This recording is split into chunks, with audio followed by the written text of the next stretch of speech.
63. Oh, 69. Oh, 69. My name is Matthew Harp. I am 21 years old.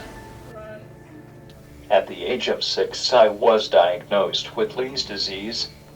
This is a degenerative neurological disease. I can no longer walk and have trouble speaking.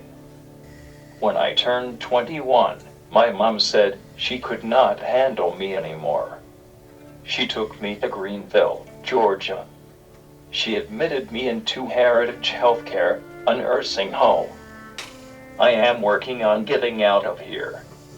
The Georgia Advocacy Office has been a great helper in trying to get me out. I am hopeful that I won't be here very much longer. That was the hardest decision of my life. In a lot of situations, the children ended up in facilities because the family was experiencing so much stress and they weren't getting any support. And that was their only option, or they saw it as their only option, or it was the only option that they were aware of. And so, you know, a lot of it has been education for the families that there are other options and that they can be well supported.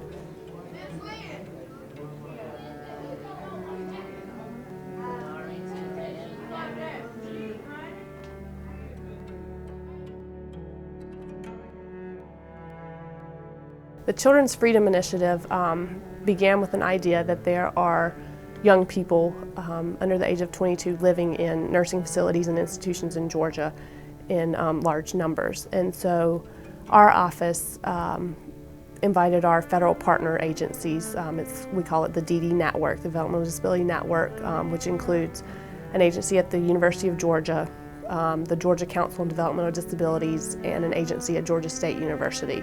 So there are 4 federal partners in the state of Georgia. And we came together to develop an initiative to help children get out of nursing facilities and institutions and into real homes, permanent loving homes in the community. One of the families had a family member who's in a nursing home, a young man in Alabama. And he's been there 13 years and they never knew what was possible. Nobody ever helped them see the possibilities and gave them options. And now they feel bad about that, you know. And we just said, don't. You did the best you could at the time, and that's what families do. But we know better, and we know we can make and create opportunities for people.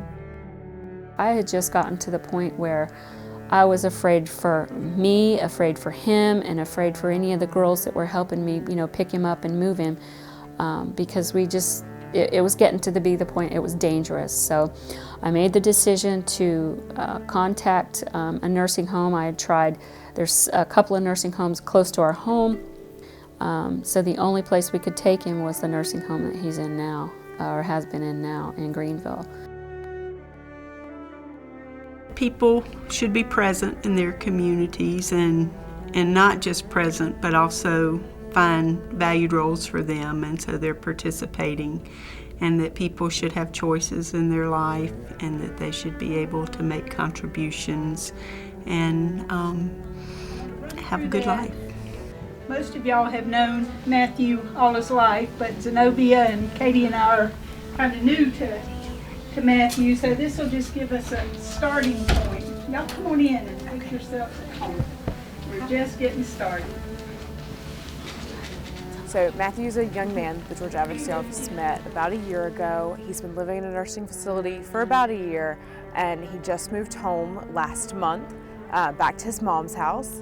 And today we're here to do a Future Center planning meeting for him. We're going to talk about his hopes and his dreams, what he wants to do career-wise, how to get involved in his community, what he wants to see in his life for his future. Some of the possibilities of what might be possible, especially around the area of work and thinking about a job. And so that was something that he said might get in his way, that he just might not know what's possible.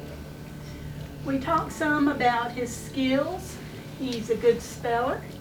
He uses his Dynavox, and he's had it since November, and he's very efficient on it. He can use the remote control for the TV, and he calls people on his cell phone. All hours of the night. I am Matthew Harp and I am 22 years old. When I was 21 years old, I had to move into a nursing home because my mother and my sisters could not take care of me by themselves any longer. I want to thank everyone that had a part in helping me to move back home and be near my friends and all of my family. I love them very much, and they are glad that I am back home too. Thank you. Yeah.